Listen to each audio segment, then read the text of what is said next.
when I was president of the American Psychological Association, they tried to media train me. And an encounter I had with CNN summarizes what I'm going to be talking about today, which is the 11th reason to be optimistic. The editor of Discover told us 10 of them. I'm going to give you the 11th. So they came to me, CNN, and they said, Professor Seligman, would you tell us about the state of psychology today? We'd like to interview you about that. And I said, great. He said, but this is CNN, so you only get a soundbite. So, well, how many words do I get? I said, well, one. Cameras rolled, and she said, Professor Seligman, what is the state of psychology today? Good. Cut. That won't do. We'd really better give you a longer soundbite. Well, how many words do I get this time? Well, you get 2. Dr. Seligman, what is the state of psychology today? Not good.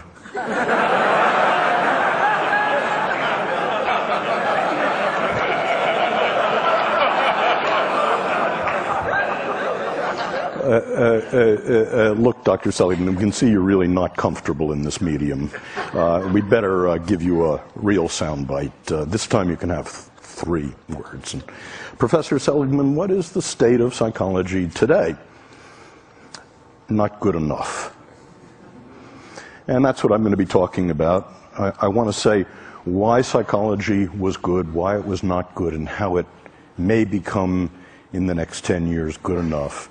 And by parallel summary, I want to say the same thing about technology, about entertainment and design, because I think the issues are very similar. So why was psychology good? Well, for more than 60 years, psychology worked within the disease model. 10 years ago when I was on an airplane and I introduced myself to my seatmate and told them what I did, they'd move away from me. And because quite rightly, they were saying psychology is about finding what's wrong with you, spot the loony. And now when I tell people what I do, they move toward me. And what was good about psychology, about the $30 billion investment NIMH made, about working in the disease model, about what you mean by psychology, is that 60 years ago, none of the disorders were treatable. It was entirely smoke and mirrors. And now 14 of the disorders are treatable, 2 of them actually curable. And the other thing that happened is that a science developed, a science of mental illness, that we found out that we could take fuzzy concepts like depression, alcoholism, and measure them with rigor.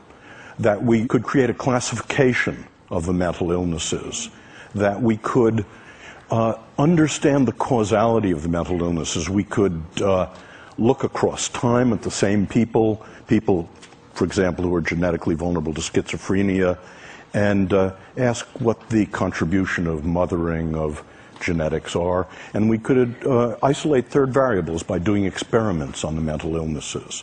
And best of all, we were able in the last 50 years to invent drug treatments and psychological treatments. And then we were able to test them rigorously in random assignment, placebo-controlled designs, throw out the things that didn't work, keep the things that actively did. And the conclusion of that is that psychology and psychiatry of the last 60 years can actually claim that we can make miserable people less miserable. And I think that's terrific. I'm proud of it. But what was not good, the consequences of that, were 3 things. The first was moral, that psychologists and psychiatrists became victimologists, pathologizers, that our view of human nature was that if you were in trouble, bricks fell on you. And we forgot that people made choices and decisions. We forgot responsibility. That was the first cost. The second cost was that we forgot about you people. We forgot about improving normal lives. We forgot about a mission to make relatively untroubled people happier, more fulfilled, more productive. And Genius, high talent, became a dirty word. No one works on that. And the third problem about the disease model is in our rush to do something about people in trouble, in our rush to do something about repairing damage, it never occurred to us to develop interventions to make people happier, positive interventions. So that was not good. And so that's what led people like Nancy Etkoff, Dan Gilbert, Mike Csikszentmihalyi, and myself to work in something I call positive psychology, which has three aims. The first is that psychology should be just as concerned with human strength as it is with weakness. It should be just as concerned with building strength as with repairing damage. It should be interested in the best things in life, and it should be just as concerned with making the lives of normal people fulfilling and with genius, with nurturing high talent. So, in the last 10 years, and the hope for the future, we've seen the beginnings of a science of positive psychology, a science of what makes life worth living. It turns out that we can measure different forms of happiness, and any of you for free can go to that website and take the entire panoply of tests of happiness. You can ask, how do you stack up for positive emotion, for meaning, for flow, against literally tens of thousands of other people. We created the opposite of the diagnostic manual of the insanities, a classification of the strengths and virtues that looks at the sex ratio, how they're defined, how to diagnose them, what builds them and what gets in their way. We found that we could discover the causation of the positive states, the relationship between left hemispheric activity and right hemispheric activity as a cause of happiness. I've spent my life working on extremely miserable people, and I've asked the question, how do extremely miserable people differ from the rest of you? And starting about 6 years ago, we asked about extremely happy people, and how do they differ from the rest of us? And it turns out there's one way, very surprising, they're not more religious, they're not in better shape, they don't have more money, they're not better looking, they don't have more good events and fewer bad events. The one way in which they differ, they're extremely social. They don't sit in seminars on Saturday morning. They don't spend time alone. Each of them is in a romantic relationship, and each has a rich repertoire of friends. But watch out here.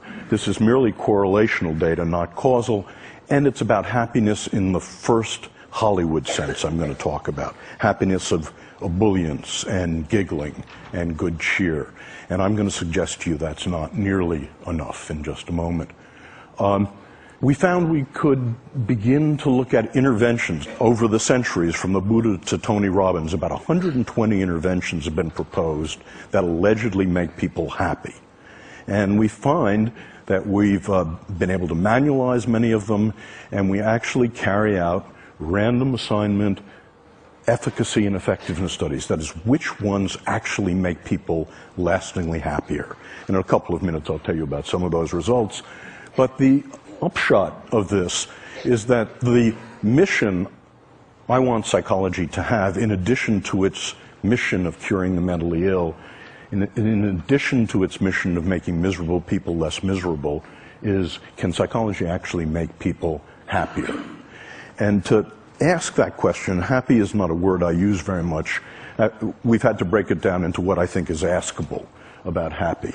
And I believe there are three different, and I call them different because different interventions build them. It's possible to have one rather than the other. Three different happy lives. The first happy life is the pleasant life.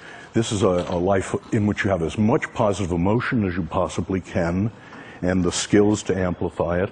The second is a life of engagement, a life in your work, your parenting, your love, your leisure. Time stops for you. That's what Aristotle was talking about. And third, the meaningful life. So I want to say a little bit about each of those lives and what we know about them. The first life is the pleasant life, and it's simply, as best we can find it, it's having as many of the pleasures as you can, as much positive emotion as you can, and learning the skills, savoring, mindfulness, that amplify them, that stretch them over time and space. But the pleasant life has three drawbacks, and it's why positive psychology is not happyology, and why it doesn't end here. The first drawback is that it turns out the pleasant life, your experience of positive emotion, is heritable, about 50% heritable, and in fact, not very modifiable. So the different tricks that Mathieu and I and others know about increasing the amount of positive emotion in your life are 15 to 20% tricks, getting more of it. Second is that positive emotion habituates. It habituates rapidly, indeed. It's all like French vanilla ice cream. The first taste is 100%. By the time you're down to the sixth taste, it's gone. And as I said, it's not particularly malleable. And this leads to the second life. And I have to tell you about my friend Len to talk about why positive psychology is more than positive emotion, more than building pleasure. In two of the three great arenas of life, by the time Len was 30, Len was enormously successful. The first arena was work. By the time he was 20, he's an options trader. By the time he was 25, he was a multimillionaire and the head of an options trading company. Second, in play, he's a national champion bridge player. And, but in the third great arena of life, love, Len is an abysmal failure. And the reason he was that Len is a cold fish. Len is an introvert. American women said to Len when he dated them, "You're no fun. You don't have positive emotion. Get lost." And Len was wealthy enough to be able to afford a Park Avenue psychoanalyst who for 5 years tried to find the sexual trauma that had somehow locked positive emotion inside of him. But it turned out there wasn't any sexual trauma. It turned out that Len grew up in Long Island and he played football and watched football and played bridge. Len is in the bottom 5% of what we call positive affectivity. So the question is Len unhappy? And I want to say not.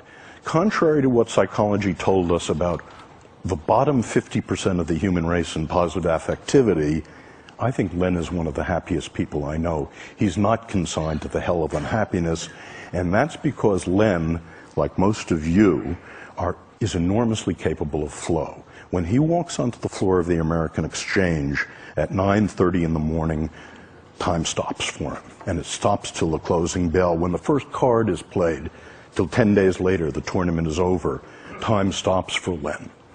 And this is indeed what Mike Csikszentmihalyi has been talking about flow, and it's distinct from pleasure in a very important way. Pleasure has raw feels. You know it's happening. There's thought and feeling. But what Mike told you yesterday, during flow, you can't feel anything. You're one with the music. Time stops. You have intense concentration. And this is indeed the characteristic of what we think of as the good life. And we think there's a recipe for it, and it's knowing what your highest strengths are. And again, there's a valid test of what your 5 highest strengths are, and then recrafting your life to use them as much as you possibly can. Recrafting your work, your love, your play, your friendship, your parenting. Just one example. One person I worked with was a bagger at Gennardi's. Hated the job. She's working her way through college. Her highest strength was social intelligence. So she recrafted bagging to make the encounter with her the social highlight of every customer's day. Now, obviously she failed, but what she did was to take her highest strengths and recraft work to use them as much as possible. What you get out of that is not smiliness. You don't look like Debbie Reynolds, you don't giggle a lot. What you get is more absorption. So that's the second path. The first path, positive emotion. The second path is eudaimonia and flow. And the third path is meaning. This is the most venerable of all the happinesses traditionally. And meaning in this view consists of, very parallel to eudaimonia, it consists of knowing what your highest strengths are and using them to belong to and in the service of something larger than you are. Well, I mentioned that for all three kinds of lives, the pleasant life, the good life, the meaningful life, people are now hard at work on the question, are there things that lastingly change those lives? And the answer seems to be yes, and I'll just give you some samples of it. It's being done in a rigorous manner. It's being done in the same way that we test drugs to see what really works. So we do random assignment, placebo-controlled, long-term studies of different interventions. And just to sample the kind of interventions that we find have an effect. When we teach people about the pleasant life, how to have more pleasure in your life, one of your assignments is to take the mindfulness skills, the savoring skills, and you're assigned to design a beautiful day. Next Saturday, set a day aside, design yourself a beautiful day, and use savoring and mindfulness to enhance those pleasures. And we can show in that way that the pleasant life is enhanced. Gratitude visit. I want you all to do this with me now, if you would. Close your eyes. I'd like you to remember someone who did something enormously important that changed your life in a good direction, who you never properly thanked. The person has to be alive. Okay? Now, okay, you can open your eyes. I hope all of you have such a person. Your assignment, when you're learning the gratitude visit, is to write a 300-word testimonial to that person, call them on the phone in Phoenix, ask if you can visit, don't tell them why, show up at their door, you read the testimonial. Everyone weeps when this happens. And what happens is when we test people 1 week later, a month later, 3 months later, they're both happier and less depressed. Another example is a strength state, in which we get couples to identify their highest strengths on the strengths test, and then to design an evening in which they both use their strengths. And we find this is a strengthener of relationships. And fun versus philanthropy. But it's so heartening to be in a group like this in which so many of you have turned your lives to philanthropy. Well, my undergraduates and the people I work with haven't discovered this, so we actually have people do something altruistic and do something fun, and to contrast it. And what you find is when you do something fun, it has a square wave walk set. When you do something philanthropic to help another person, it lasts, and it lasts. So those are examples of positive interventions.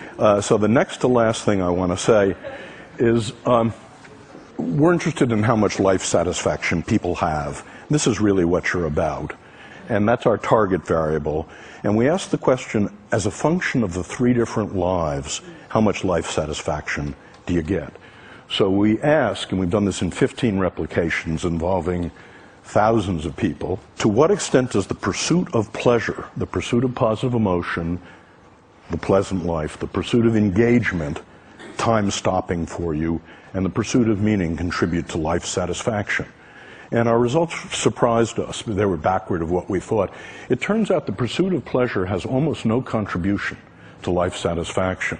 The pursuit of meaning is the strongest, and this is the pursuit of engagement is also very strong.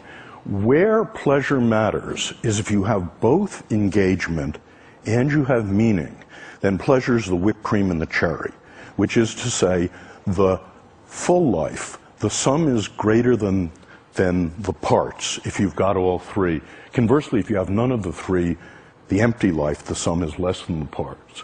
And what we're asking now is, does the very same relationship physical health, morbidity, how long you live, and productivity follow the same relationship. That is, in a corporation, is productivity a function of positive emotion, engagement, and meaning?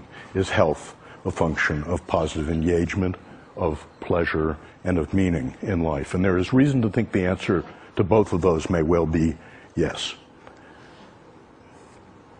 So Chris said that the last speaker had a chance to try to integrate what he heard, and so this was amazing for me. I've never been in a gathering like this. I've never seen speakers stretch beyond themselves so much, which was one of the remarkable things. But I found that the problems of psychology seem to be parallel to the problems of technology, entertainment, and design. In the following way, we all know that technology, entertainment, and design have been and can be used for destructive purposes. We also know that technology, entertainment, and design can be used to relieve misery. And by the way, the distinction between relieving misery and building happiness is extremely important.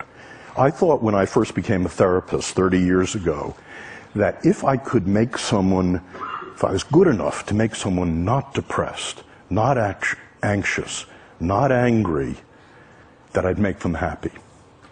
And I never found that. I found the best you could ever do was to get to zero, that they were empty. And it turns out the skills of happiness, the skills of the pleasant life, the skills of engagement, the skills of meaning are different from the skills of relieving misery. And so the parallel thing holds with technology, entertainment, and design, I believe. That is, it is possible for these three drivers of our world to increase happiness, to increase positive emotion, and that's typically how they've been used. But once you fractionate happiness the way I do, not just positive emotion, that's not nearly enough. There's flow in life and there's meaning in life.